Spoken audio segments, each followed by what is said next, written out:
Welcome to the Remembering Podcast, the podcast designed to help you remember who you are. We're your hosts. I'm Taylor Nick. I'm KK Lagan. And I'm OnenO. And today is our first episode. We are so excited to be here with you. Yeah. We have been talking about this for, well, actually not that long, just a few weeks, but it has been brewing. So long. We've been, because we love getting together. We love talking about our own kind of things we're discovering in our spiritual walks. I guess that's the word that I grew up Our using. journeys. Yeah, our journeys. Yeah, totally. And so today, as an introduction, we're going to share a little bit with each other about how we started to remember who we are.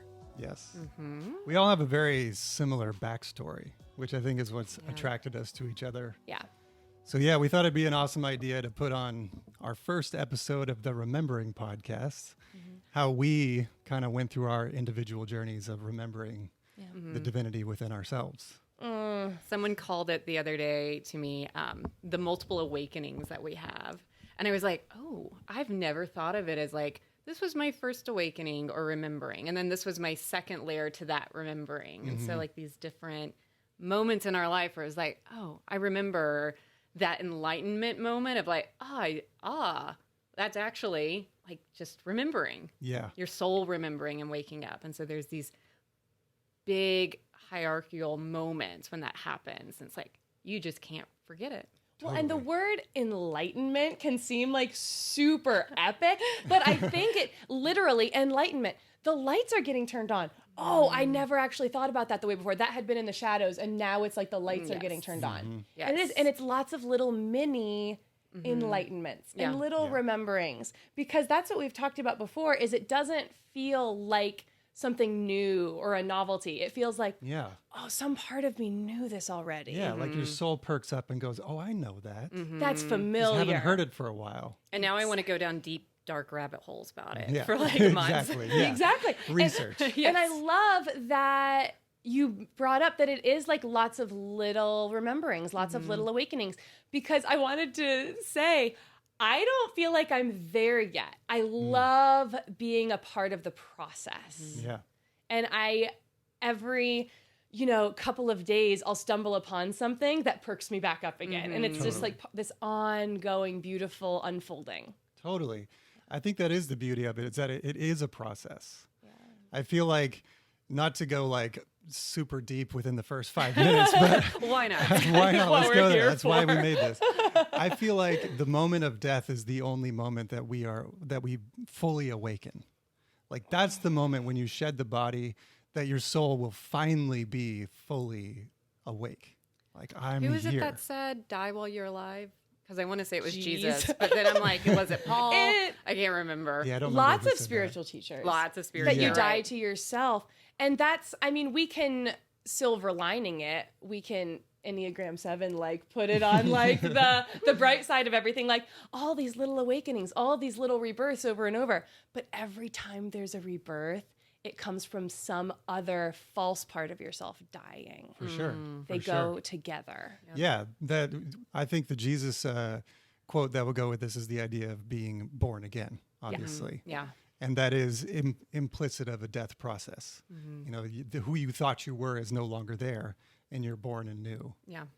And So- that's the pattern that we see in all of creation, literally every year, all the time. And that's why it feels so true. And that's why it feels so familiar is, oh, this is the pattern, this death and rebirth, death and rebirth. Oh, the resurrection. Oh, that's what that is, over and over all the time. The infinite cycle. We're supposed to surrender to that death. And that's part of the lesson. Totally. And that death is nothing more than a transition. Yeah. Exactly. Yes, yes. I almost view my favorite mantra, but also scripture that I'm telling myself right now is, "Oh, death, where art thou sting?"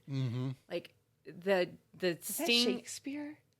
And I think it's in the Bible. Is it like I remember being a little girl I and think it singing is that the hymn. Oh my!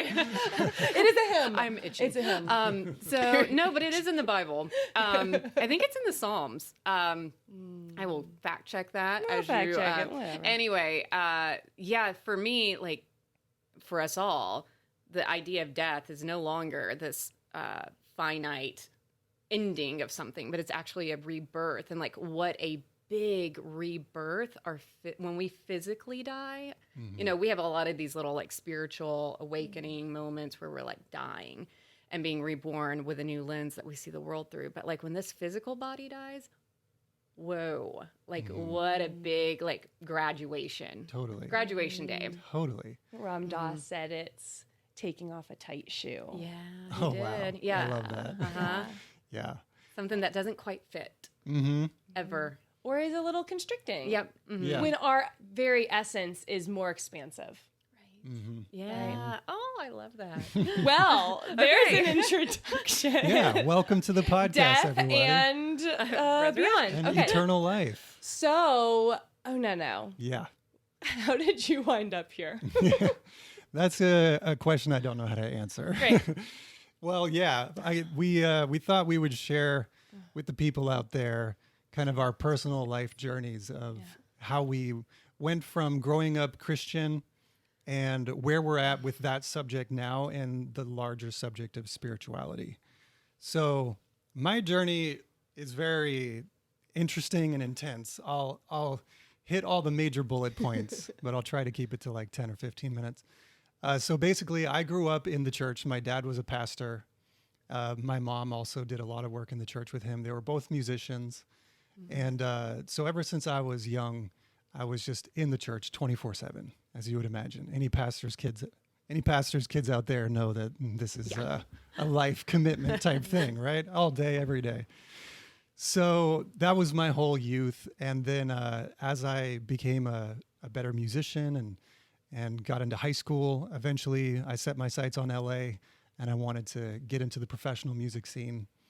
And moved to LA just about when I turned 19, got a few gigs. And then in 2007, I landed a gig touring with Rihanna, obviously Umbrella. And No big yeah. I think most people have heard of her at this point. But funny thing is right when I got the gig, I would tell people I'm working with this new artist, Rihanna. And they would say, who is that? Oh my gosh, that's amazing. And then like 6 months later, I'd say Rihanna and they say, who is that? And I'd say, Ella. And they'd be like, oh yeah, I know that.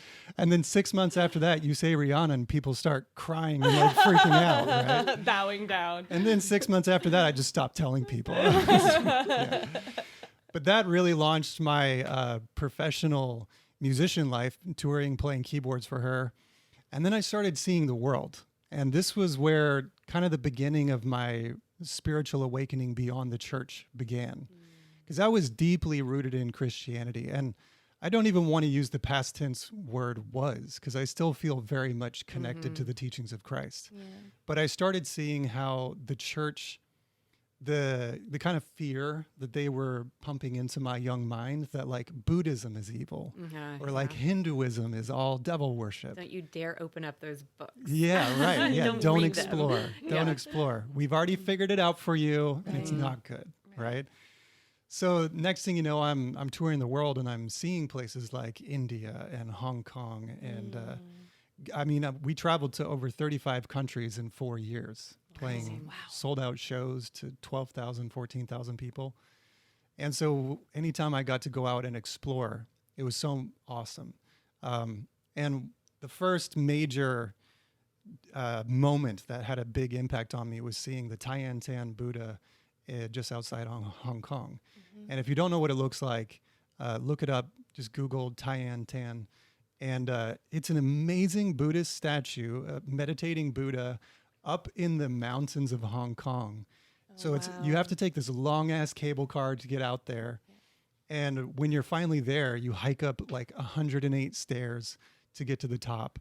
And then there's this like 50-foot tall meditating iron Buddha. Oh, cool. And it's spectacular. And so I remember being there and seeing that temple and a few other temples. What I started to notice was that there was an intense feeling of peace, amazing feeling of just reverence. And it's like everybody that came there, their soul changed while they were in that place, Like nobody was shouting, yelling, children were being behaved. Everybody was open and loving. And that was kind of my first clue that this probably isn't of the devil, right? Probably not going to go to hell for seeing this statue right now. Yeah. And then, so let's fast forward more. About a year or two later, I had this moment when I was sitting in a plane, traveling between shows, and all of a sudden, it was like Spirit just spoke to my brain. I had a question in my heart, and the question was, how have I ended up here so blessed when so many of my friends have not seen their dreams come true? And Spirit just kicked me in my head and said, it's all about your mindset. It's all about your vibration. So you've done the work to like build your skill, but you've always believed in yourself. And there, like, ever since I was young, I never liked the hierarchical conversation of who's a better musician than this, or that guy's better than this guy, or I'm better than you. First chair, second chair. Yeah. Doesn't matter to me. It doesn't matter to me. And I always looked up to my music heroes as from the perspective of, if they did it, that's just an example of what I could do. Wow. You know?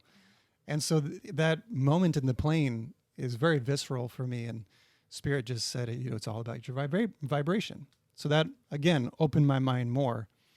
And then to get to the real dark night of the soul, in about 2010, I decided I wanted to quit the Rihanna tour.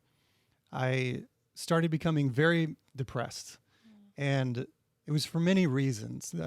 Rihanna and Chris Brown had their domestic violence standoff, their domestic abuse situation. And the whole vibe of the tour changed. And maybe we'll get into this in a future podcast, but I started seeing Illuminati stuff going on. And I was just like, I was depressed, right? And I felt Spirit inside me say, you know what you want to do, which is become an artist, move on, live more in alignment with Spirit. What are you going to do? And it was in that moment that I made the choice that I had always made previous, which is that I must honor Spirit. And so the same Spirit that led me into this was now saying, you're ready to go on. And so I decided to take that step. A death. Yeah, another death, another opportunity for rebirth. Which was hard. Yeah, because now, and not only was I fighting my own insecurities of like, is this a good idea to quit this tour? Yeah. You know? Your mind will try to rationalize the guidance of Spirit from your heart. 100%. Yeah. 100%. And like, this was Rihanna in 2010. Yeah, you know? big deal. Huge. And I'm like, not happy. Like, wanting who to would quit. do this? Right. Yeah. Who would do? And all of my friends were saying, you're crazy, man. Like, you could ride this for another decade. Why are you going to bail? But it was because my heart knew that if I stayed for even a few more years, I would become a shell of who I was. Wow. I just felt it. So I made the choice to honor Spirit. And the month that I quit, my family pulled this big family gathering meeting on Skype, which was the first indication that something's going on, right? Yeah. And to just get to the point, my dad ended up coming out of the closet, and that triggered a whole chain reaction of things. Obviously, the church he was serving at, my dad was a pastor for 30-some years. Wow.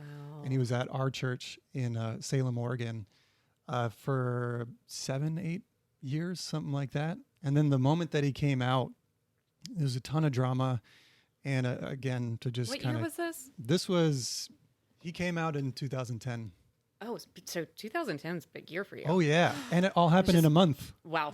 Yeah, the third major thing was the relationship I was in at that time for about a year and a half or two ended the same month. Good grief. Oh, wow. So I went A from lot of touring the world, thinking I'm going to quit this to pursue my dream of becoming a professional producer and artist. And the moment that now I'm no longer on the road, I'm by myself in a rather shitty apartment in Sherman Oaks, LA, with just all of these like archonic shadow thoughts saying, you failed. You fucked up, bro. You made the fucking wrong choice, right? It feels like everything's like Go collapsing back. How around can I you. go back? Completely. So obviously, to say the least, the depression set in. This whole dark night of the soul became visceral. Yeah. I didn't even know that that's what was going on, of course. When you're in the middle of it. Yeah. Oh, man. How can you? Can't. So about 6 months later, I was laying on the couch one day, and out of nowhere, no thought went through my mind. I just started crying. And I was like, this has never happened before. Like, what is this all about? And about a week prior, my friend had given me a number for a therapist. And so I decided in that moment, because I've never had this type of emotion before, I'm going to call this guy. I met my therapist. Well, first of all, I called him and he's like, what do you think I can help you with? And I was like, bro, do you like have a chair? You might want to sit down. So I tell him like that Rihanna, my dad's gay pastor, and all my friends hate us, and like, you know, all this stuff. Wow. And he's like, can you come in tomorrow? Yeah. He's like, So are you free now? Yeah. Yes. Yeah, Yes, I am. So Just then over here crying. That's yeah, it. just over here. Don't know what the hell's going on. Yeah. So I start talking with him, and I just kept telling him, I feel like my inner book of words has no definitions anymore. Oh. That's what I kept expressing to him, because I was like, I know, like, my soul is here. I feel things, and I don't know how to express them because they go against what everybody around me is saying or thinking or doing. Is it almost like the language that you'd always used had become meaningless? Yes. Yeah. It just felt hollow. Yeah. And it felt like, you know, I couldn't express myself. Yeah. And one of the other things that happened during this phase is I changed my word for God Yeah. to undefinable. Mm. Because, again, growing up in the church, we hear about in the Old Testament how the word for God was this sacred, unspeakable word. And people interpret that as like they would cut off your hands if you spoke the word or something like that. But I've always seen it as it's unspeakable because it is literally beyond us. Mm-hmm. It is beyond what we can put into words. So that's why it's the unspeakable word. So I changed my word for God to the undefinable. And that seemed the only word appropriate to describe God without putting him or her in a box, you know, without putting spirit in a box. And then through talking with my therapist, I found amazing books. I was never a reader, and he helped me become a reader. I started reading Pema Chodron and Chogyam Trungpa, Eckhart Tolle, Alan Watts, Joseph Campbell. I just became hungry, yo. Down the deep I was- end. Dude, and as soon as I found like Joe Campbell and Alan Watts, I was Yeah. just like, give it to me, guys. Like, this is what I wanted. Yeah. Oh, yeah. And so that started this kind of philosophical exploration. Yeah, they're so amazing. Yes. Yeah, if anybody hasn't read The Power of Myth by Joseph Campbell, 100% read that They book. don't know we're best friends, but those are my best friends. Yeah. Joe and Bill Moyers. Oh, Yeah. Alan, you yep. know. Totally. So after reading and especially hearing how Pema would talk about yoga, I became interested in yoga. But like almost every male that has ever gotten into yoga, it took me about 1.5 years before I ever walked into a yoga class out of pure fear of judgment, you know? And but one day my friend took me to a class, and then my first Shavasana, I was like, this is it. I felt in Shavasana exactly what I had felt in prayer my whole life. I feel like it's necessary to explain what the Shavasana is. Yes. Because yes. that's another It's parallel. a big word. Yeah, yeah. So in yoga, you go through your hour or 1.5 hour long class, and your body gets used and exhausted, and you're building strength, but you also feel, you know, you've expelled a lot of energy. And then at the end, you just lay on your back. And I like the teachers that kind of talk you into Shavasana. And so this experience of Shavasana wasn't my first one, but my teacher, Joe, later in my yoga path, he would always take like 5 or 7 minutes to talk you into that pose, just relaxing every muscle of your body and getting your thoughts to dissipate. And but in Shavasana, when you're just laying there, because of what you've done with your 60 minutes prior, there is such an intense and beautiful feeling of peace. Just the body has let go. Your mind, being a part of your body, obviously, is now calmer and letting go. And there was a reverence that I felt in there. And to fast forward to my second yoga class, I after that first one, I sought my own place that I could go, and I found one right by my house. Great. So I just went to this random class, and this teacher, Carmen, in Shavasana, she came towards my head, and she lifted up my head from the bottom, from the backside, and kind of stretched out my neck, and then she put her thumbs right in the middle of my forehead on my third eye, and then spread my eyebrows apart, and then she just let me lay in Shavasana. And when I say that had an effect on me, that's like an understatement. Wow. This thing that she did, which was genuinely just show me compassion and unconditional love, affected me so deeply at that moment, because I was in so much pain that I didn't, there was no way for me to escape the emotional pain I was in at this phase of my life. And what she did, just the simple act of showing me unconditional love and compassion and doing that to my forehead, it put me in so much peace that 3-4 minutes later, when she says, okay, begin to move your fingers and toes and wake back up, instantly tears ran down my face because I did not want to leave. Yeah. I was like, I found it. I found it. And now, like, you want me to come out of here? Like, no, fuck you. I'm staying here. I'm staying here forever. I live here now. Yeah, like, this is my studio. So obviously that was an amazing experience. And the next, right after that class, I signed up for an unlimited package. And I was like, I'm coming every day, guys. I am like, now a lifetime Yep. member. I'm your new best friend. And so that was that. And I'll kind of speed up the story from here forward. I started practicing 4 days a week, found some amazing teachers. This guy, Joe Cara, anybody that wants to look him up, he's Joe Cara Yoga on Instagram. He's in LA. And he is a fucking amazing human being. And again, like, I'm getting choked up now because the amount of love that these people just gave just to every student was astonishing. And in a place like LA, that's just rare, right? A lot of good humans out there. Hell yeah. Yeah. Hell yeah. So I started going, and then so we're now around like 2011 in the timeline. And then in 2014, I decided to do a 200-hour yoga teacher training. Oh, wow. And so I did that. And immediately after that, I started teaching a little bit, but I noticed that I had a huge desire to teach meditation more than teaching yoga itself. I still like teaching yoga, but Joe, who was my yoga teacher, was also my meditation teacher. And so he poured so much investment into me that it activated my remembering that my old soul knows how to do this. And so then when I went through the yoga teacher training, it was like I finally gave myself the permission to be who I am and who I came here to be. And that's where that remembering really solidified. And so then I started teaching meditation more. I started having monthly full moon meditation gatherings at my house. I made a 21-day meditation course that's available on my website, and then started my YouTube blog. And I've been doing that since like 2015. And so to summarize here at the end of this story, I now see perfectly how the story of Christ is not in conflict with any of this stuff. The story of Christ is a wonderful example of a human being that remembers his divinity and that came in and that said, hey, you're divine too. Why don't you remember that? Wow. Like, I'm going to help you remember that. No judgment, but like, seriously, bro, you don't remember? Yeah.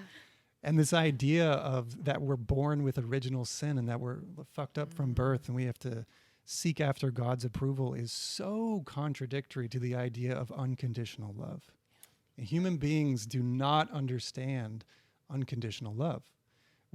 Because in the brain space of the human being, we only show people love that we think deserve love. And so then we project that idea onto God. And that is so not true. What the scriptures say,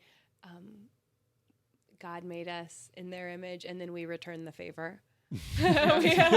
We decided to make God in our image. Yeah. Right? And saying, oh, well, I wouldn't be able to forgive someone that didn't love me back, so that must be how God is too. Totally. Which is not how, when God decided, and this is part of my story, but I won't get into this too much. But when, God, a person remembered their divinity and said, actually it's not that way. We've been misunderstanding it. We've been making it too much in the way that we are, like warful people and we are violent people, and we wanted to make God like that. And it's just 100%. simply not true. And how arrogant are we that we think that we could even understand the totality of God, that we could understand his behaviors and his personality. And I don't even mean to keep using the term his. It's just Who cares? spirit. Yeah. Who cares? It is whatever. To me, Yeah. I'm comfortable with that. But But whatever flows naturally. Yeah. And that's okay too. yeah, but it is this undefinable Right. totality that we call love. And so again, Which is genderless. Which encompasses both genders. Exactly. If you could say it both ways. Or more. The totality of everything. So the idea that if God is love, then love by definition is non-judgmental, does not demand that you jump through hoops before it loves you. It just is. And we as human beings cannot understand that. And so our ego sets up all of these barriers between us and the love that's out there that we now think we don't deserve, or that you don't deserve, Or that they don't person doesn't. deserve. Yeah. Exactly. So I think that's the end of my story, that we're going to have so much more conversation on these subjects throughout the rest of our podcasts. Absolutely. So we'll dive so much deeper into that stuff. But I appreciate you guys giving me a platform to share my story. From your story, I've realized that, which I guess I just didn't realize before, we all have this like kind of golden thread that runs between us, with meditation being part of like one of those deep remembering moments. Or well, I know that's how we met, was through meditation. And I knew you taught meditation. Yeah. But yeah, I don't know. It's like retracing the steps backwards is always kind of fun to see, like, oh, wow, okay. Well, meditation is sitting in the stillness, and the stillness is where spirit is. And Totally. So, of course, basically that's the saying, path like- to remembering. It's like step one. Yeah. Yeah. Go within. Remembering Just go with 101. Yeah, Maybe let God talk back to you instead of Right. talking so much to God. totally. Or, maybe talk to God. That's been my biggest thing recently. And is how many people are scared to talk to God or don't feel worthy going to God directly. Right. Yeah. Again, because we think there's two ways of seeing that. Either A, God doesn't exist, or I don't want to know him or her. Or B, there's no way that God would want to know me. Yeah. And that, again, is I our have too barrier. much shame inside of me. Why would God want to listen Yeah. to me? Ugh, hurts my heart. It makes my heart feel like it's Yeah. breaking. But then when you frame it with the idea of unconditional love, that's the only word that kind of triggers your brain into remembering, right? Yeah. Because then you think, okay, unconditional love is something I can't fully comprehend. But if that truly is the case, then that explains perfectly what Jesus represented, which was that there is no hoop you have to jump through in order to just remember that you are a divinity in a body, yo. Yeah. Like, what are you doing? What are you doing? You are What are pure you light. Oh.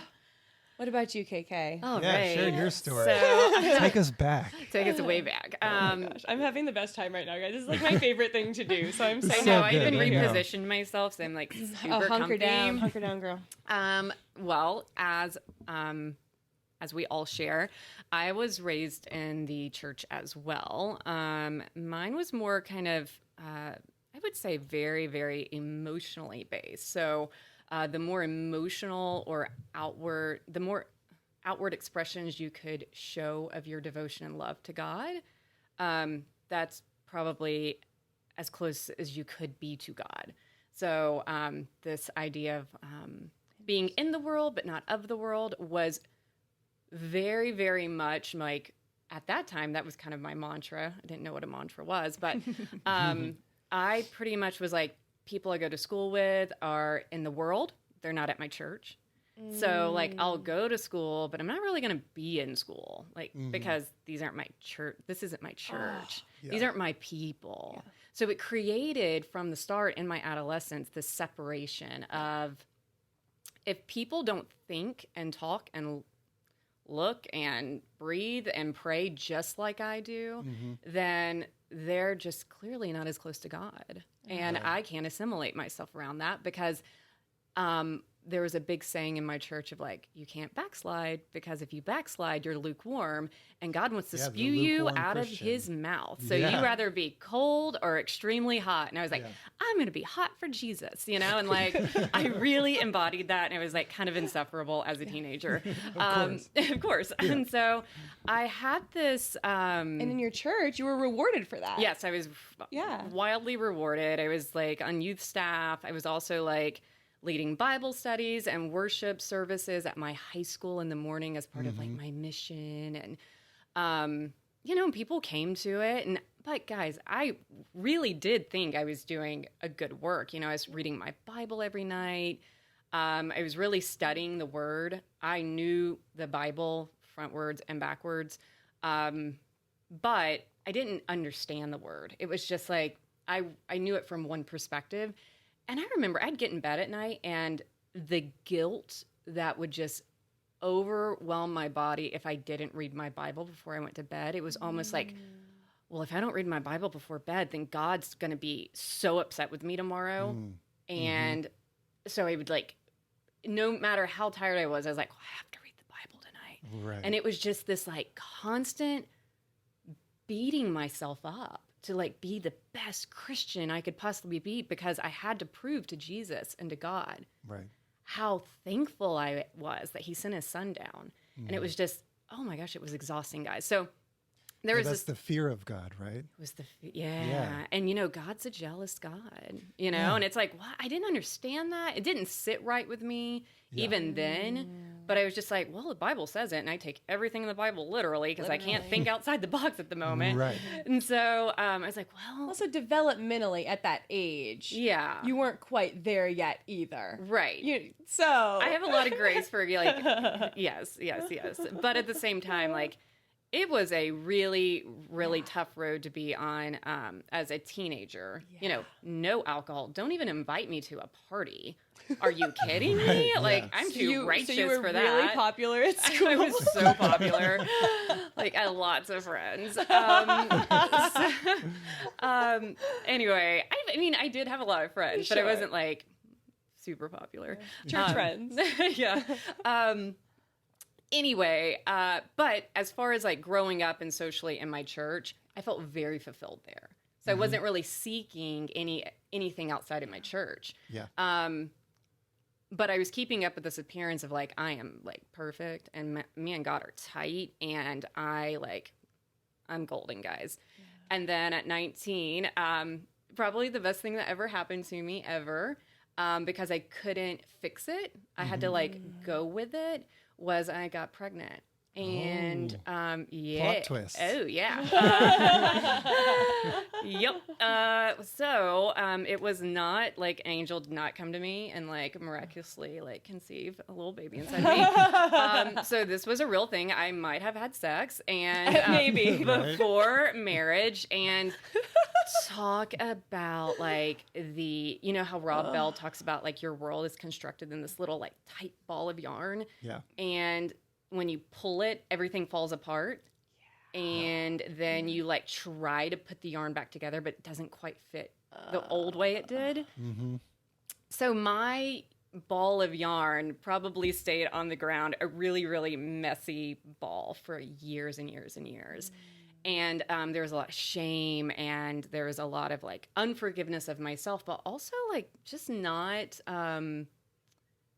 the embrace or the okayness, like this has happened to you from my church family at that time.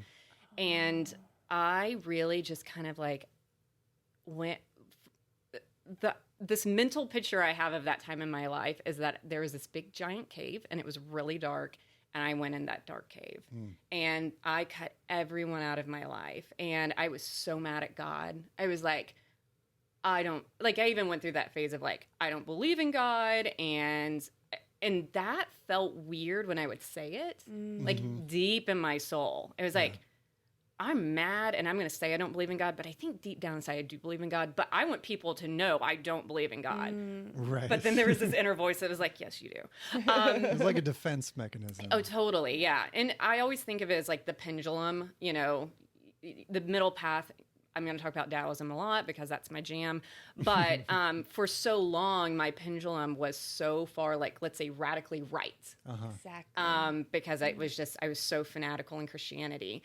And then something really big happened in my life, and my pendulum swung to the left. And this is not political in any way, anyone listening.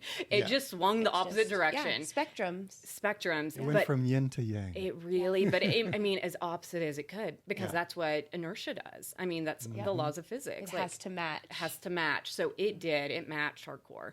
And so over the years and over me growing and over me maturing, it has leveled back out. But I'll say, like, I still swing, you know, like, I don't know. I'm figuring things out still. But this was part of my journey, is like, I had to swing the other way. And I did for a really, really long time. You know, I had my daughter. She is... I wanted to ask you about that really quick. Yeah. What was it like telling the people in your community that you were pregnant? How did your family react, or your friends? And was it different than how you thought they were going to react, or was it... Yeah, there's even this, like, side of me telling the story right now that's like, oh, like, don't say that and don't say this. But, like, I really, you know, like, yeah, it was really hard. Like, you know, rumor is a rumor is a rumor. But there's always some kind of, like, truth in, like, why someone tells you something. And I think the biggest blow to me was that a lady in my church, and I won't give a description because it would, like... Sure, that's display fine. that. Yeah. But a lady who I respected tremendously and she was in big time leadership at our church, was talking really bad about me and like that situation. And that really hurt. There was just a lot of like, we don't really know what to do with Kristen now. Like, this is weird and no one's done this. And like, what do we do with her? And I was even advised by someone really close to me, like, it'd probably be best if you just didn't go back to church. Really? Yeah. Somebody said that to you? Yes. Wow. Someone very, very close to me.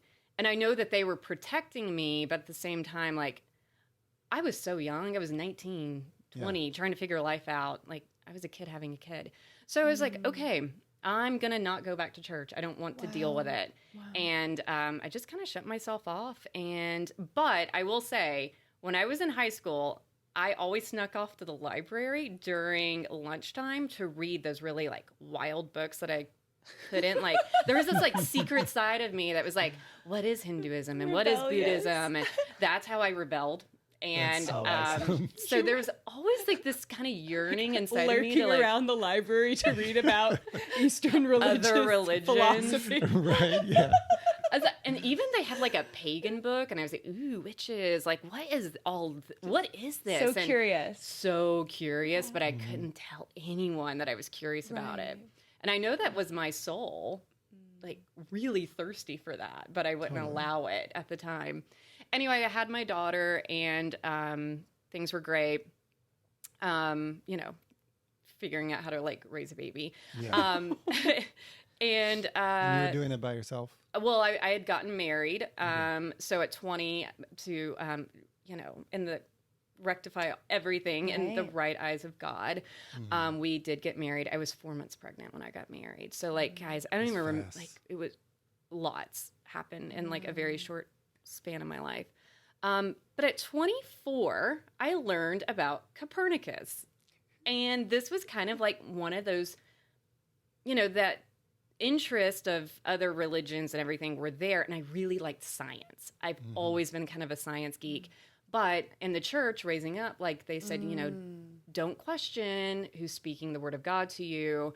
Science doesn't really fit into religion. And, we trust God for things. I mean, so I don't know.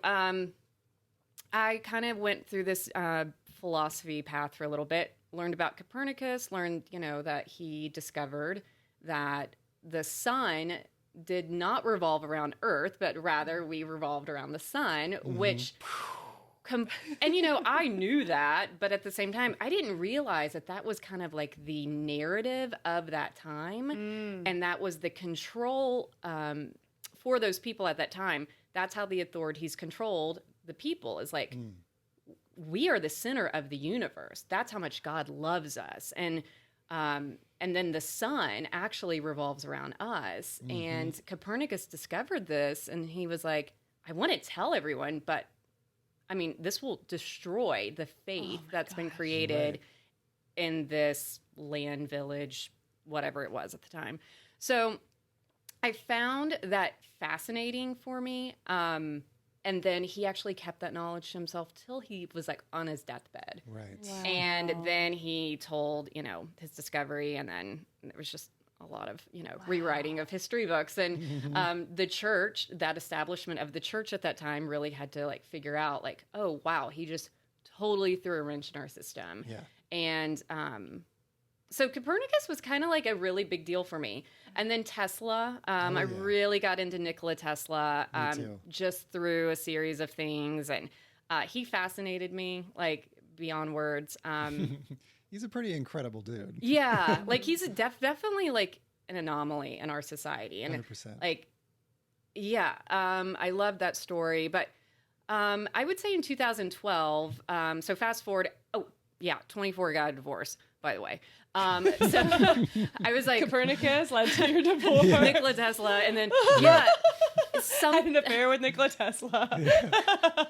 You're nothing like Tesla. We got to break up. I love Tesla. Do you make electricity with wands? You don't? Cool. I'm gone. Yeah, outta here. So at 24, I had this like moment of, and I know our brains don't stop growing till we're 25, right? So we have these cognitive Do they develop- stop even at 25? I don't think so. Does our I mean, our consciousness stop growing? noses and our ears don't. So, Cartilage. Yeah, right. anyway, at 24, I was like, felt this thing, my consciousness now, this drive, my spirit was like, you cannot stay here. Like, this entire system that you've built up in your life right now is based out of fear.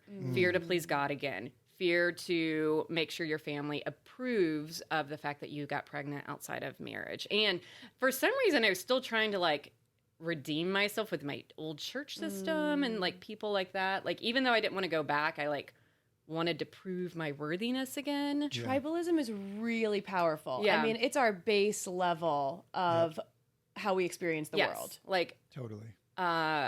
will I be outcasted? If I'm outcasted, I die. Right. You know, and Right. Yeah. I was definitely, I felt like, half self-inflicted, half like they inflicted, like I was outcasted. And, but it was so necessary for the growth and for me to figure out that voice that I was like, I don't believe in God. It was still there, and it became really loud around 24 and was like, if you want the life that you've been designed to, you can't live in fear anymore. And I went and,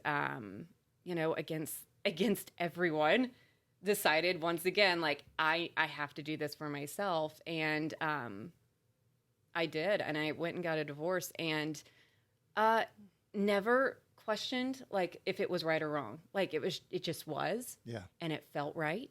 And that's how I did it. And anyway, so once I was on my own, I began... I went and got my bachelor's in sociology and really enjoyed that. And again, just was always reading books. And then I'll fast forward to my big second awakening moment was I was about 29, 30. I was really into Eastern philosophy at the time. Had been going to a little bit of yoga classes, but I was never really a yogi. Like, I just liked the physical like aspects of it, exercise.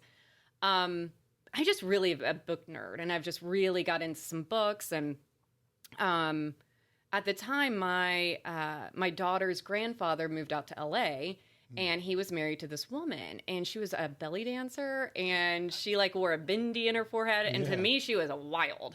And anyway, like, but she was liberated soul. She was cool, but like I was just like, oh, she is. I don't know how to control her. Like, she's wild. And she was really into psychology. And so I was out visiting, and she gave me a Wayne Dyer book. And I was like, I've heard of him, like, whatever. And so I, like, flipped through the book. She gave it to me. I took it home. But before I went home on that trip, she was like, I think you would really like these gardens. And I was very open at this time in my life. Openness is key. Like, so I was very open to exploring different things in life. And she took me to Lake Shrine, which is in the Pacific Palisades. And it's a meditation gardens that was created by this Eastern yogi spiritual teacher named Paramahansa Yogananda. So cool. I didn't know who Yogananda was at the time, but I remember walking into these gardens, and, you know, LA is just crazy. Yeah. And we parked, and, you know, my head's kind of hurting from, like, the traffic, and I was hungry, and we parked, and we go in the gardens, and she was like, okay, well, we're not, you know, this is a walking meditation. Just take your time, do your thing. I'm going to do my thing. And I remember walking through it, and I felt that peace you were talking about. And I was like, ooh, this feels good and warm and cozy. And I walked around, and it was just beautiful. And there were swans, like, swimming in this pond. And I was like, have I transported into, like, a different part of the world? Like, this is amazing. And then, you know, I found out that, you know, George Harrison of the Beatles used to love going there. Elvis would go there all the time. And it was like, built in like the 50s or yeah, something? So it's been around quite a bit.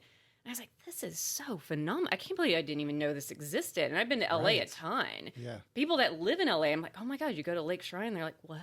Yeah. Like, I was there for like what? 6 or 7, maybe even longer years before I heard about it. So, yeah. So I really, truly feel I was divinely led for this one day.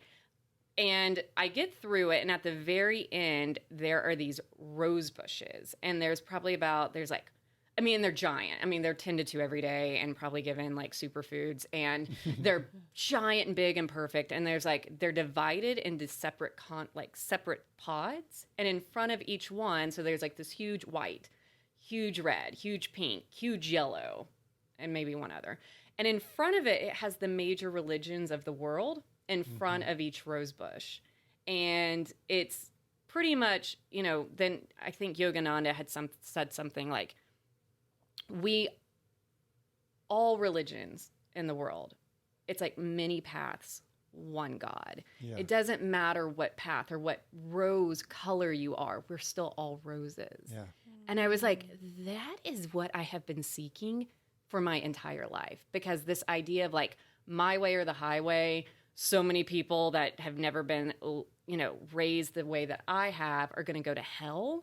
And then that's when the whole idea of like, what is hell? Like, I mean, that was a huge moment for me, is seeing those rose bushes. It's like, I literally feel like I have never looked at life the same. Yeah. And the compassion in my heart just almost like was overwhelming. To interject, don't those rose bushes with the different world religions, aren't those paths that all converge at a chapel? Or am I misremembering that? I just remember it was at the end. I think maybe they don't converge at the chapel. And there maybe is a chapel. There's like a small path for each one of those religions. Okay. I do remember there's a path, but yeah, then the chapel there has like Jesus and I forget the other ones that are in there, but there's like 5. Yeah, so it's there's like Buddha. Lahiri Mahasaya, Sri Keshwar, Krishna, Jesus, and Yogananda. Right. Yeah. And that's that like little thing. Yeah.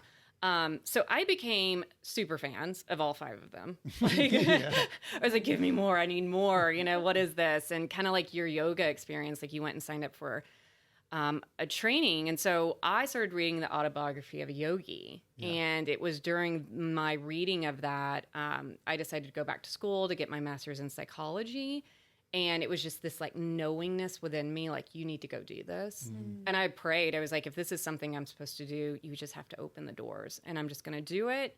And if I feel one resistance, I'm not going to do it. And nothing resisted. So I was like, okay, here I go. And then I was reading about Sri Keshwar, which was Yogananda's guru, basically kind of reprimanding Yogananda for not sharing all the wisdom that he had been obtaining over the years. Wow. And I felt this like, oh my gosh, I think I need to teach meditation or learn how to teach meditation.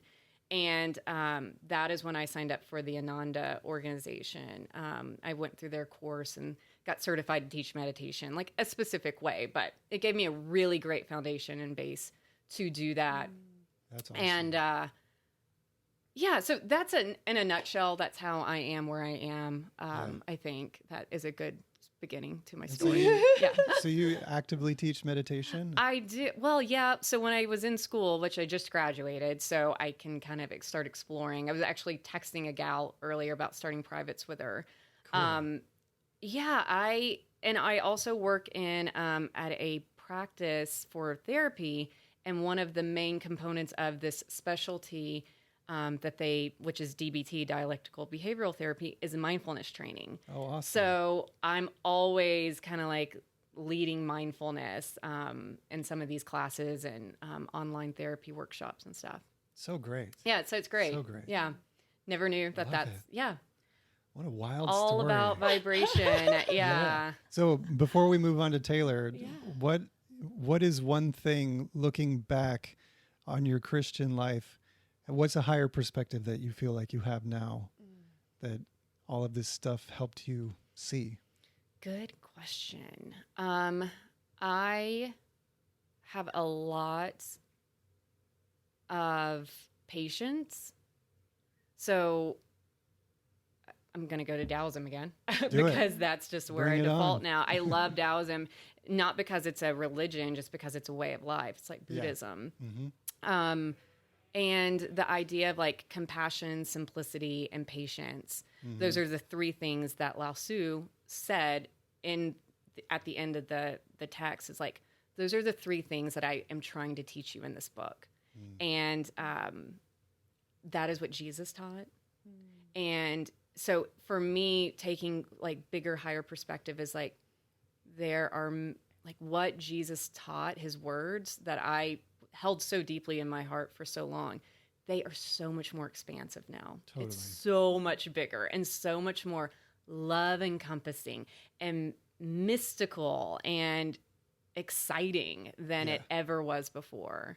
So awesome. I think that's my big takeaway is like life is actually really, really fun and exploratory versus like, I know all and you must like fall into my camp with me. Yeah. To add on to that, I think there's kind of this, I'll speak this gently, but I think there's kind of an arrogance within the church that thinks that they have it right and that a culture that has never interacted with this culture being Christianity, that they're somehow inherently wrong.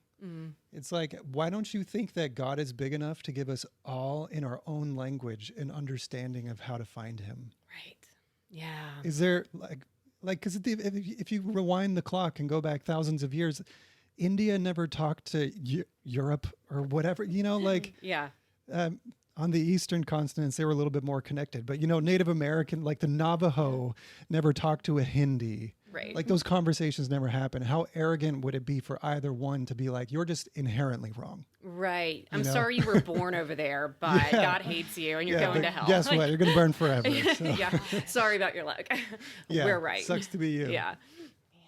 Anyway. Well, Taylor. Yeah, Taylor. Let's move on to you. Oh, man. Okay, so... Where does your story begin? Yeah. Well, similarly to... Thank you for sharing, Kristen, by the way. Oh, my gosh. That was a wonderful story. Thank you. Yeah. Yes.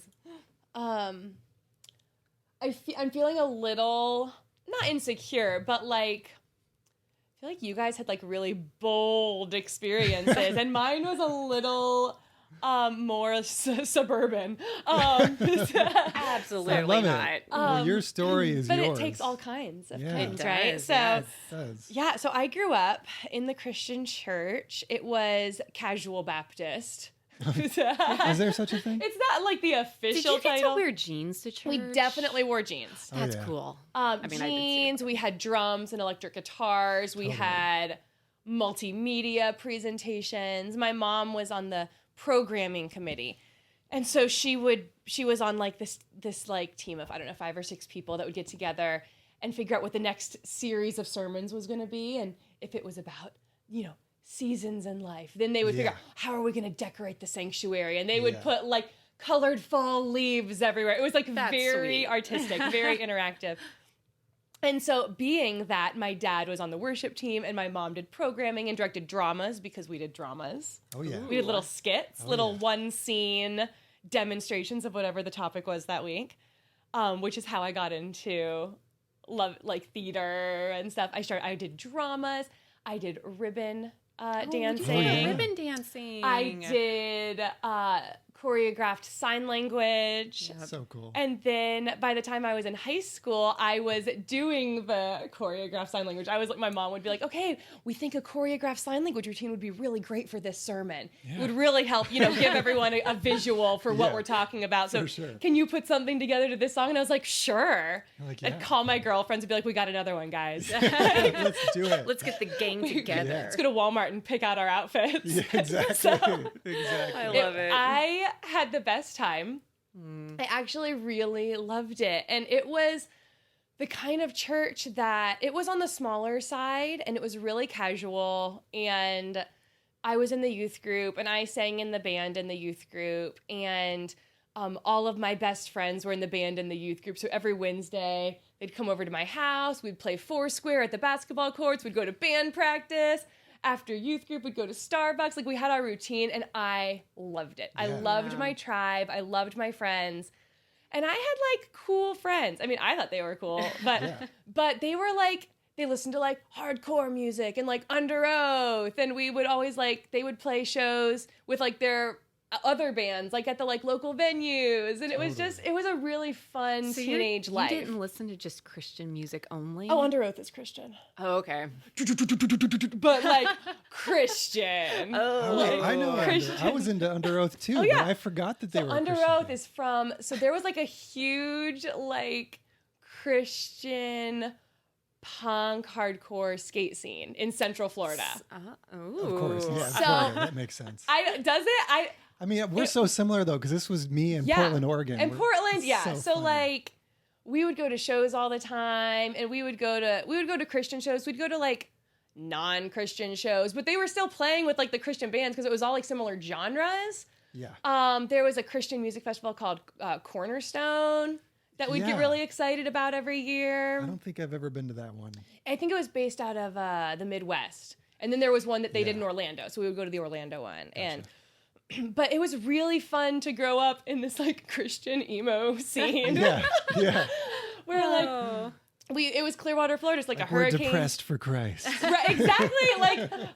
Oh yeah, the broken glass shards of my heart bleeding on the cross for you. It was Oh my god, an angsty teenager in the Christian scene. Teenager in the Christian church, and it there were a lot of parallels because you actually didn't shy away from the deep dark poetry of spirituality. Right. And we were actually encouraged to ask hard questions and to deliberate and to not debate, because that feels like we have to prove one side or other, but to discuss. Right.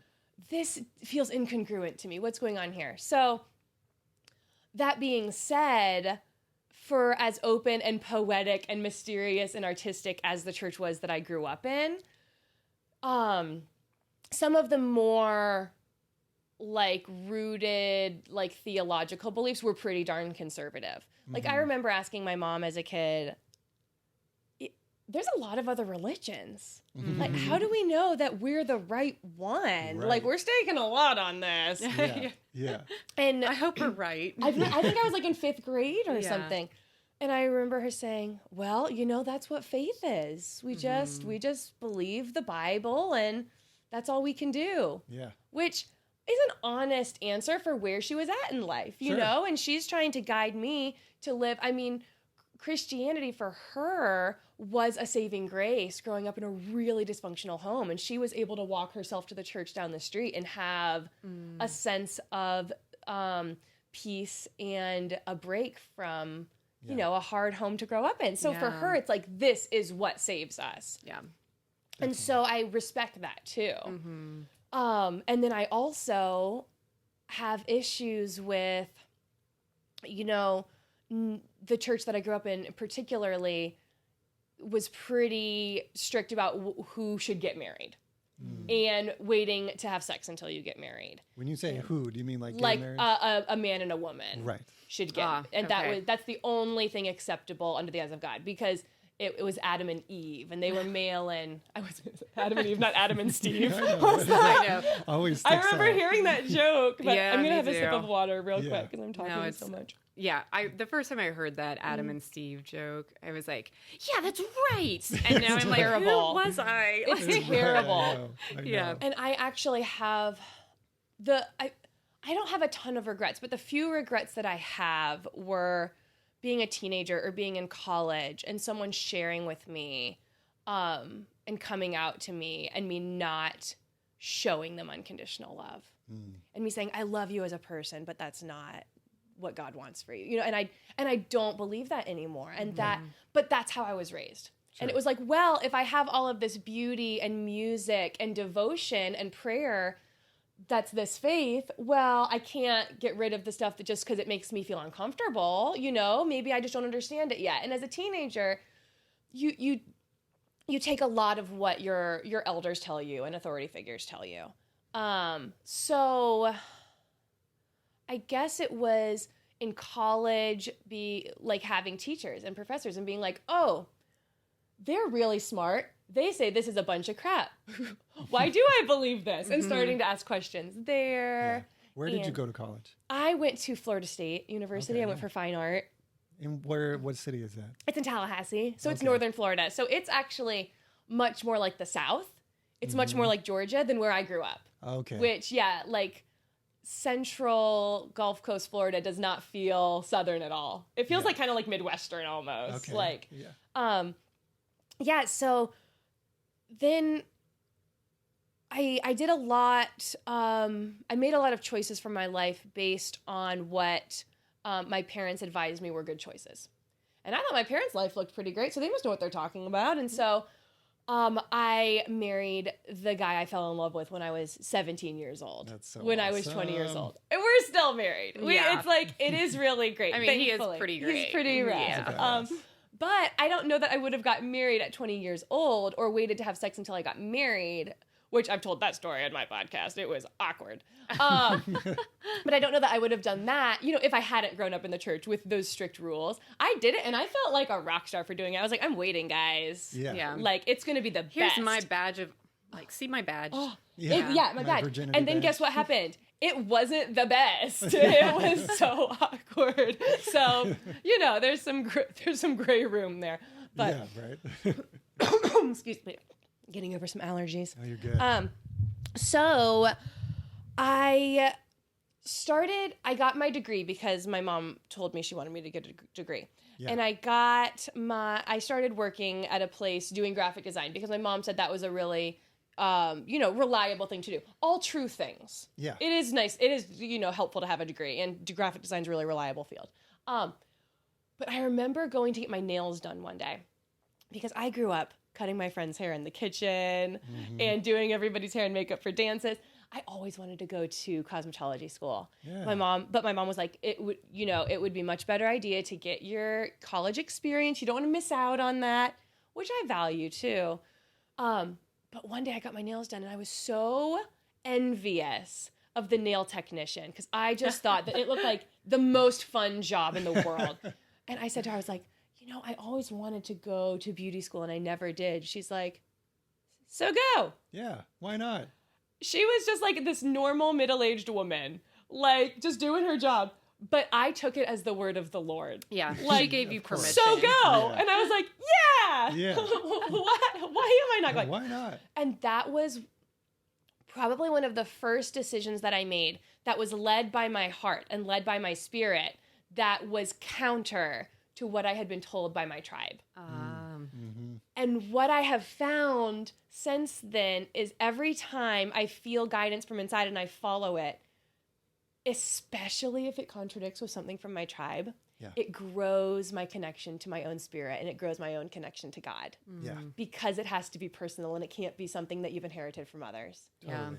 And so becoming a professional hairstylist, I was exposed to a lot of people in the LGBTQIA community, and developed these really beautiful friendships. And and especially with Christians who were gay. Yeah. And had to really wrestle with, Jesus told me to love God and love people. That is what Jesus said when the religious leaders of the time came to him and said, what's the most important rules? There's a lot of rules to follow in ancient Judaism. What are the most important ones? And he said, love God and love people. And do you also know that in the entire portion of the Bible, the New Testament that talks about the Jesus story, that's the only rule he ever gave. The only rule he ever gave. Only one. Love God. Never said another rule. Yeah. That's the only one. Only rule Jesus gave. Wow, I did not know that. That's powerful. I didn't either. Wow. So I'm sure if I'm wrong, someone's going to correct me. But as you far will as be I corrected. know, then we'll But learn. I think you're As right. far as I I know. choose to think Sounds you're right. good. Well, he said like pray like this at one point, and then gave Yeah. the Lord's Prayer, or whatever. But that's a guideline. yeah, that was an answer to how are we supposed to How pray? are we supposed to? It's an answer to a question. That's Right, not a right. here's your rules. Yeah, that's the only actual guideline Yeah, oh, that's a for really good point. behavior that he ever put out there. So I decided, well, if I'm gonna actually do what Jesus said to do, then who am I to judge anybody? People can have their relationship with God. Right. They can love who they love, and God. And you hear this a lot in like the inclusive Christian community, but God doesn't make mistakes. And if God made you exactly the way you're supposed to be, then who am I to question that? Totally. So started going to a church in town that was inclusive, that invited people from all different backgrounds and orientations. And that church was a totally different experience.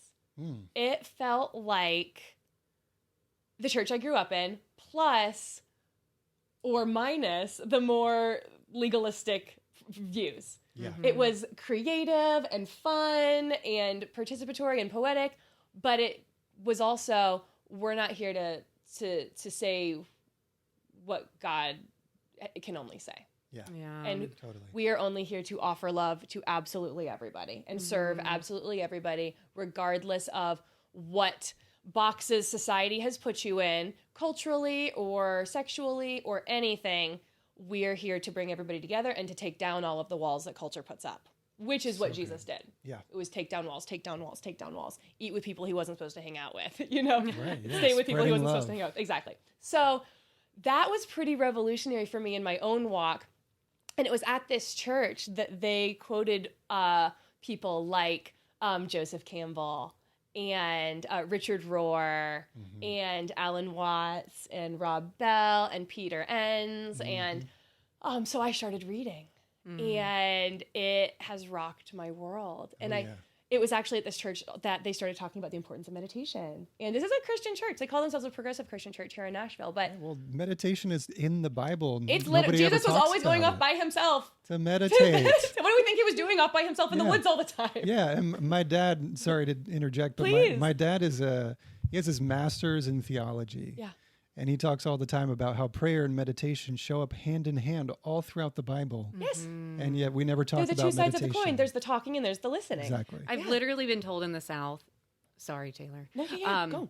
As someone who's like meditating and like being out about it, and they're like, but it doesn't Being being out about meditating was like kind of weird for me at first.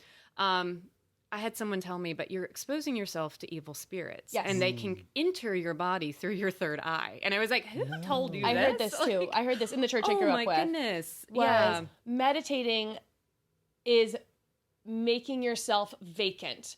And if you are vacant, then you are giving demons the opportunity to come take residence. That's right. But to interject, if you're making do. your mind vacant, your thoughts are now vacant, isn't a demon going to come in and influence your thought? Right? Like it's going to come in and fuck with your head. But if your head is actually empty, and then you see that evil archonic thought coming in, you're going to be like, not today, Satan. Right. You're actually more aware. Yeah. Right. You're not just going to let it You come can vacation. catch them when they come in. If they're not Exactly. You're sneaking on in the back watch. door, you are aware now Yes. because you don't have distractions. Yes, in Like- fact, your chattering mind was the distraction Right. that now you're stepping out of. Well, and it's when you make your mind vacant, or at least allow thoughts to come and go without, hanging on to them. That's what allows the spirit to turn the volume up and you to actually have that conversation with God, which is where all of the magic is. Yes. So I met a friend about a year ago, Maybe a little over a year now, actually. And I went to a salon event. It was put on by the product company, and it was a wellness event. So they had a yoga instructor do a class with all of us as, salon owners. And then they had this woman who had a salon here in town do this guided meditation exercise with us. And she introduced herself and says, "Hi, I'm Gabrielle, and I help people connect their souls back to their bodies." Because a lot of times we're walking around disconnected. Sure. And she does one-on-one services, but she also does group things. So she did a group thing with us.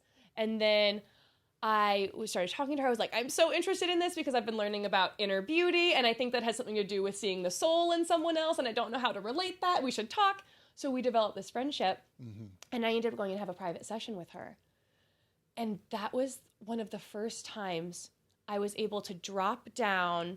Have you seen Stranger Things? Yeah. So you know how 11 goes into this like dark space and then things can kind of be summoned and come forward? Yeah. But she's just in this like sensory void. It was like that, but mixed a little like cosmos floating around in there too. Yeah. I was just floating in the universe. Yeah. Some stars, some kind of stuff. like how the other side looks in the OA. Yes. Yeah, exactly like like galaxies that. And that's what stars. It looked like. That's why I love the show The OA so much, because I was So like, that's good. what feels true. That's what my experience was. Uh-huh. So I went into this deep meditation that she was guiding on this table, eyes closed, and had a dialogue with my soul and saw all of myselves, younger self to older self, all kind of coexisting and learning from each other. And I had this really crazy, I don't think I've shared this with like anyone besides like 2 people. Yeah. Where I felt my spirit say to me, "I'm not a Christian, I'm a soul." And I wept on her heated table under this fluffy blanket, just like tears. And she's like, "You're doing great, you're doing great." She had no idea what I was hearing. Right. It was all inside my body and my mind and my experience. But from then on, this was exactly a year ago. It was on July 22nd last year. And it was, I am a soul. I all of these labels. Christian, sure, I can love and respect and follow Jesus, but my soul did not come in a Christian. That was a label that society put on me for being a fan of Jesus. Right. Like any label, even mother, I mean, I have a son, even sister, even daughter, hairstylist, homeowner, whatever, white woman, like these are all labels that society has put on me to try to understand me and to make me more digestible to them. And also, I'd like to offer the other side of that coin, which is that we do that to ourselves. Yeah. That's how our own mind works. Our mind is a computer that categorizes. Categorizing machine. It just organizes data. That's all it does, and puts things into groups. And so, sure, it helps us understand all of the sensory things that we're bringing into our perception all the time, but the data isn't who we are. Right. And the labels we put on things to help us organize and understand them isn't who we are. Our presence, our very essence is what is looking out of our eyes right now. And you can't label that. All of the language we have, even in the spiritual world of consciousness, awareness, soul, divinity, it's like we're all just trying to, like you said, the words lost their definitions. Yeah. We're just trying to wrap words around something that is undefinable. 100%. And I realize... I'd like to share a word with you right there, because you just said something perfectly. Oh, I need more words. So when going through the yoga teacher training, part of the yoga philosophy conversation went into this point of they have these 2 words, prakriti and purusha. And I finally found the word to describe what you're talking about. Oh my gosh. So Tell us. Prakriti So is thirsty for this.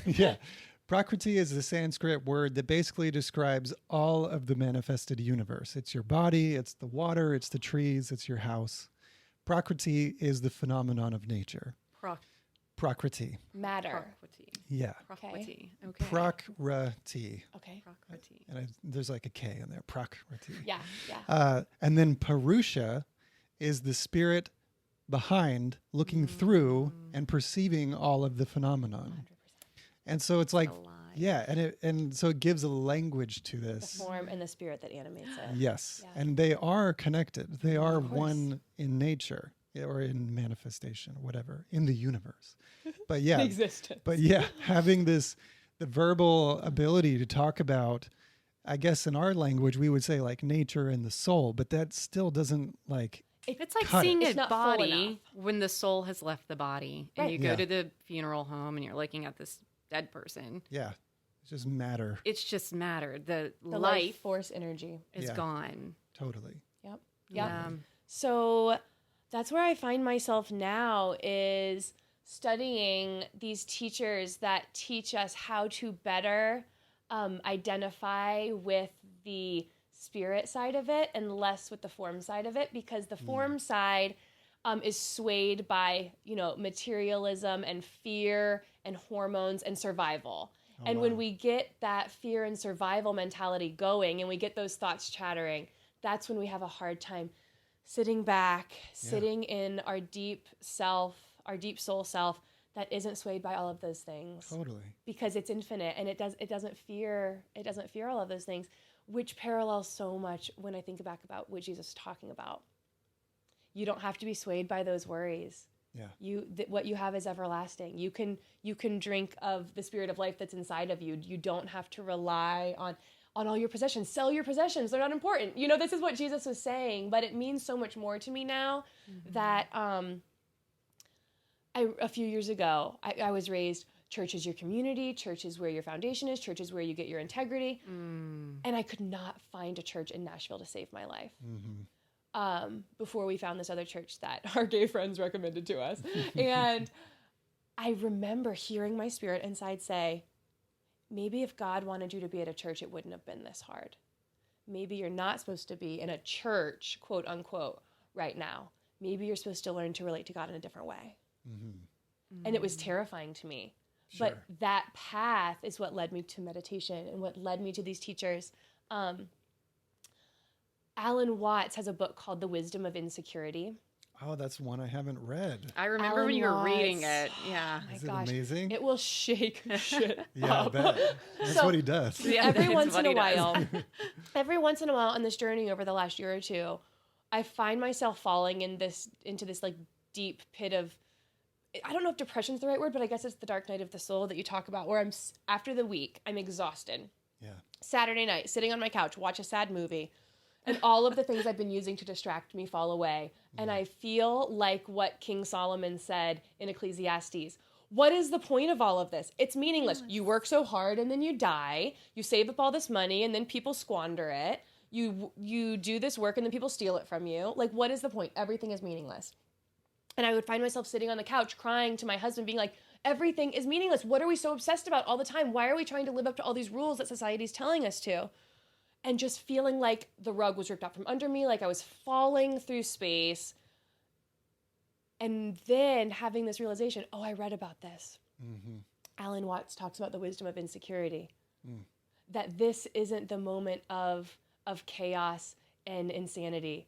These are the moments of lucidity. Oh, wow. These are the moments of when it feels like the material world is crumbling and there's no point to it, that you're actually seeing beyond the veil. Right. And it's Wow. when we feel insecure, and it's when we feel like we don't have our grasp of the way our life should be. And we're like, what are we all doing here? That's when you're actually coming back to the truth of everything. 100%. Totally. And once I made that connection, I stopped fearing those moments. And I started to be like, oh, this is where I'm supposed to sit. Yeah. This is the void. This is the infinite cosmos of possibility that things are able to be born and manifest out of, is the unknown. You know, Well said. that actually teaches us to become friends with depression and anxiety instead of running to a doctor to fix it. Right. And Yeah. so It feels wrong. it does feel wrong at first. Yes. But then at you're like, first. oh, so Rumi has I love Rumi. Sorry, I will quote him every time we talk. But Rumi does have this poem called The Guest House. And he says, paraphrasing, like, treat your depression and your sadness or your anxiousness as a unexpected friend. Yeah. And invite them to sit down at the dinner table with you and offer them something to eat or drink. Like, treat them as if you would joy and excitement and surprise, you know? Yeah. And when you do this, have no expectations for how long they stay, because they'll leave when they're supposed to leave, after they've taught you what they're supposed to teach you for arriving unexpectedly. And when I feel sadness or depression, I'll literally like reframe my thought instead of like, oh, I can't get through this. I'm like, oh, okay, they're here for a visit. I'm going to nurture them the same way I would something really exciting happening in my life. And I'm not going to run to the doctor and try to fix this because there's nothing wrong. Yeah. This is beautiful part of evolving as a human being. Totally. Yeah. A part of how we run to the doctor too is alcohol, drugs, distractions, reality television. Yeah. You know? Shopping. Because that's what you started by saying, that when all of your distractions faded away, all of a sudden this overwhelming anxiety came in. And I am fascinated with that idea because what I think that moment is the physical brain itself realizing how unimportant it is in the universal scale. That's exactly right. And your soul is what's on the other side of that. Yeah. Your soul knows that it's fine without a brain. Exactly. Like it needs a brain to be a human. Wants to feel important so bad. The mind wants to be important. Yeah, and so when it creates puzzles and problems for itself to solve. Yeah. And again, you're talking about like another form of death and rebirth and remembering of the soul. And I think that is why these moments are associated with anxiety or like the dark night of the soul, those things, because the physical brain will never it will never admit that it is not important. Correct. And yet the soul will always be patiently the silent, real observer, right? And so as long as you're identified with the brain, then when the brain starts freaking the fuck out because you're trying to get back to your soul self, then you're thinking that you're freaking the fuck out. Yep. Yeah. Yes. And that's kind of like what's the term, like ayahuasca mushrooms, psychedelic trip. Yeah. Any psychedelic trip, I believe that's what's happening in those moments of extreme anxiety. It's because that's your brain freaking out. But if you're identified with your brain, you think it's you freaking out. Right. And so coming back to your soul, then when you see your brain freaking out, it actually gives you an opportunity to see through the veil as you're talking. Well, and the Enneagram was actually a really helpful tool for me that I discovered a few years ago that everyone's talking about now. But the Enneagram shows you where your personality hangups are and all the ways you distract yourself, so that you can't use them as crutches anymore to help you get back to your true soul. Yeah. And that was really helpful for me. I also do want to say, because I know you as a psychotherapist and all of our close friends and family who are professionals, some people do have chemical imbalances and should probably seek professional help. So I do want to say that just because you're having a freak out moment, we're not saying don't go to the doctor. I think it's really important. I could tell you were being triggered when I was saying that. Oh no, please take your meds. Don't stop taking your meds. Talk to your doctor first. Yeah. But for my personal experience, I know you're like, oh no. The problem is we don't talk about it because that's what Brene Brown always talks about in her TED Talk and a lot of her books is she had a breakdown. And she's like, my therapist tells me it wasn't a breakdown, it was a spiritual awakening. Yes, 100%. Yeah. 100%. I mean, I'm sure we might talk about all that. There are more conversations to have, and we might not all agree. And you are the one who went to school for it, and I did not. That being said, I feel like my cousin and sister and best friends who are also professional therapists will be like, "Oh my God, run for the hills!" Yeah. To wrap up, because I think we've been talking for like an hour and more. It's been a very thorough conversation. It's been a wonderful first podcast with you guys. Oh my God, I am having the time of my life. I think all three of us kind of touched on something I posted to Instagram this morning. Yeah. So I think maybe let's wrap up around our thoughts on this idea. Okay. Ready for it. So I posted this picture, which is a picture of a girl laying on some books next to some candlelight. If you're watching the video podcast, you can barely see it on there. Check out your Instagram, what I am OnenO. Yeah, I am OnenO, which is spelled ONENO. Yeah. So see the graphic. Yeah, the graphic has like the soul reaching down to a girl who's sleeping on some books and like these dead bodies, which is kind of weird, but it's like the death rebirth process, and her soul is reaching out to her. And the books, I know. That's what I'm saying. And the light like, of the candle. Yeah, like you guys. So poetic. We're all like, we read something, and yeah.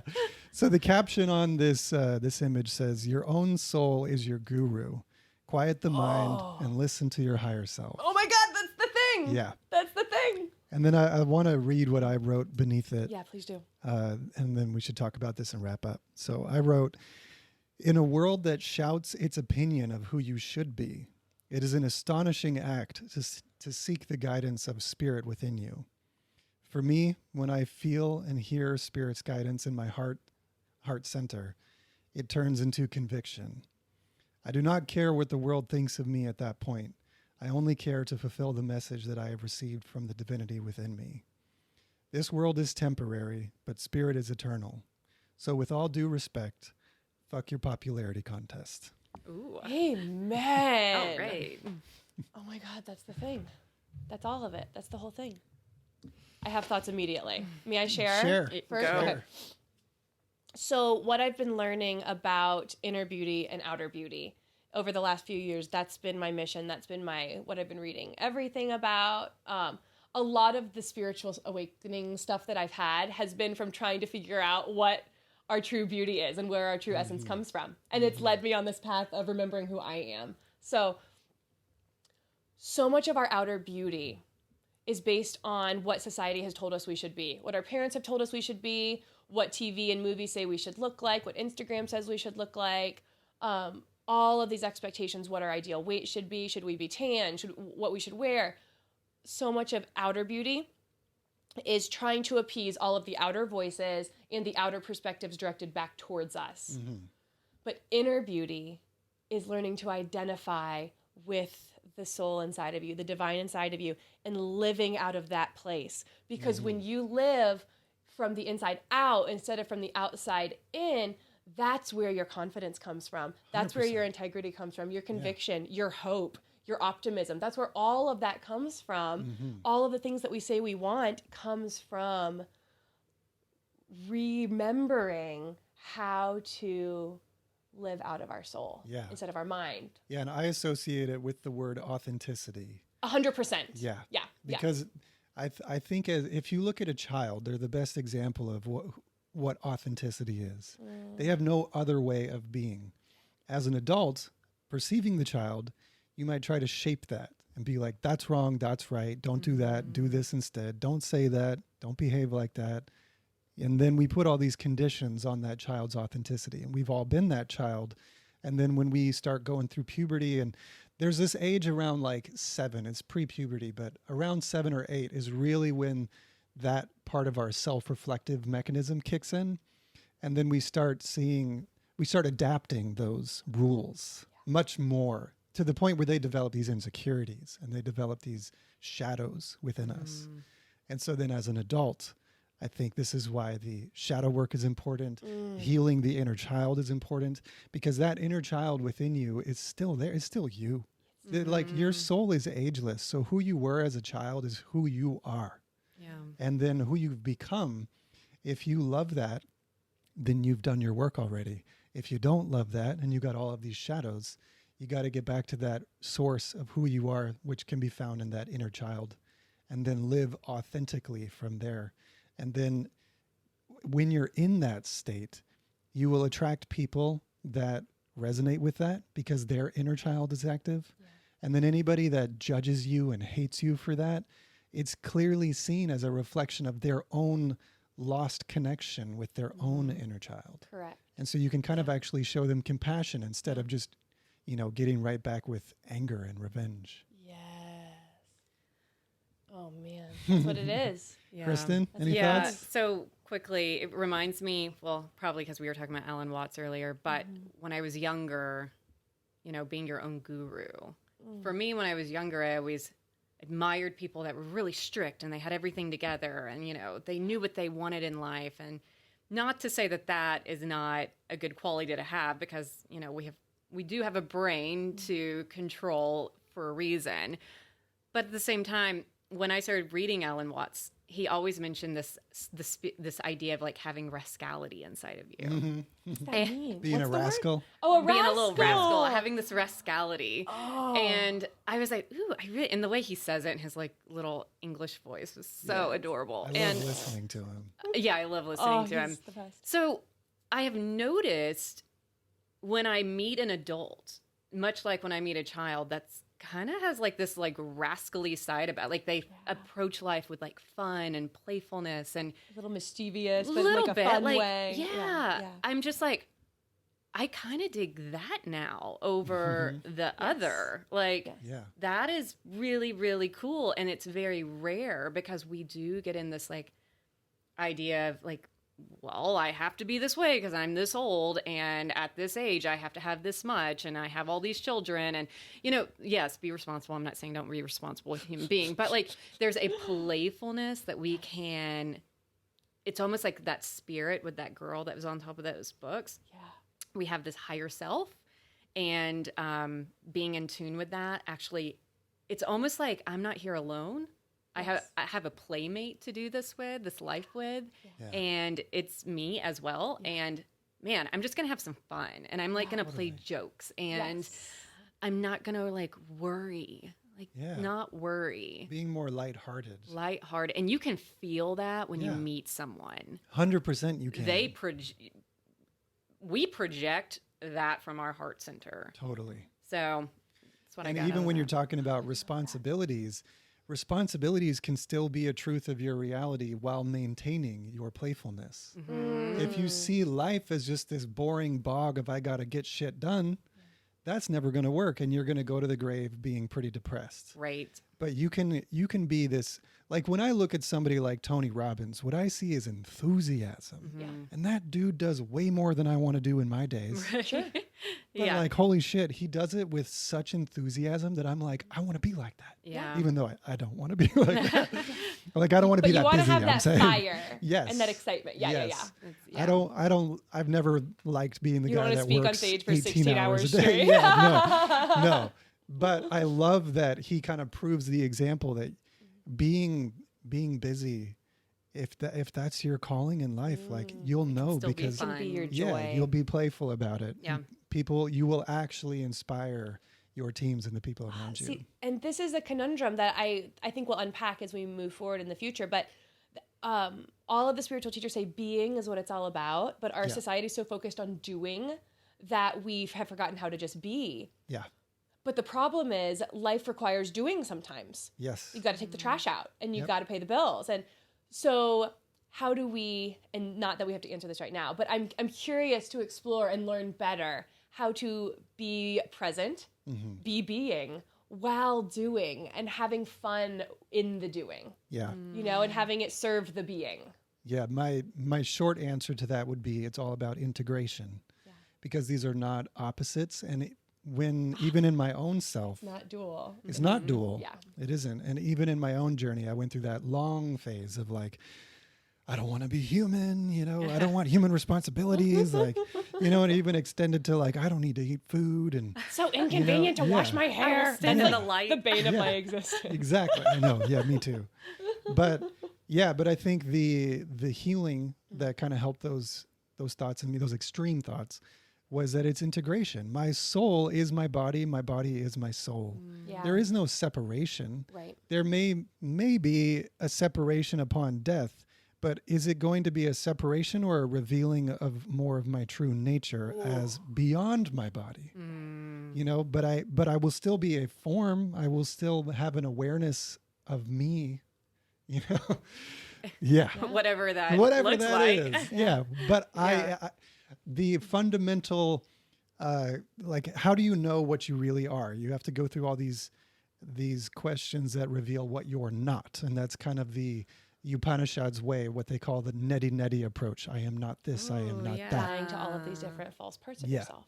And we can dive into that more in depth later. But the end that you finally get to is that when everything that you perceive is now known as something you're not, it can only be revealed that the perceiver is the only thing that is always there. Right. So the perceiver, the awareness, is your true nature. That is who you are. Yeah. And so, it's the integration of those things. Beautiful. All Beautifully right. said. Yeah. Guys, And with that, I think So we good. did it. I Yeah. think we did our first we are one. done. Episode I 1. think high fives all High around. High five. We did it. I do like in the In future. the middle of Mercury retrograde. Yeah, And it I only do- took us 2 times. I do want to let you guys know, if you're interested, that in the future, at the end of each episode, we want to offer you maybe 5 minutes or so of mindfulness, maybe a meditation. Yeah. We want to guide you through some of our favorite things. We're probably not going to do that this episode, but that's something that you can look forward to and anticipate moving forward, because it's so important to us, and we feel like it's such a key part of remembering who you are. 100%. And we have an email. So We if do. you have any questions Yes. that you want to submit in, we would love that. Yes, send it to Yes. therememberingpodcast@gmail.com. And also, we're on Instagram at therememberingpodcast and on Twitter at remembering1111. All right. Yes. Fabulous. Cool, cool. Thank you guys for enjoying, or I don't know if you enjoyed it or not, but thank you for listening. If you watched this far, hopefully you weren't like angry about it the whole time. Yeah, you're probably enjoying it. So. Or in the future, if you've gone back and now you're listening. Exactly. Now you kind of know. Amazing. Thanks. All guys. right. Thanks for watching and listening, everybody. We'll see you in about 2 weeks. Alrighty. Bye.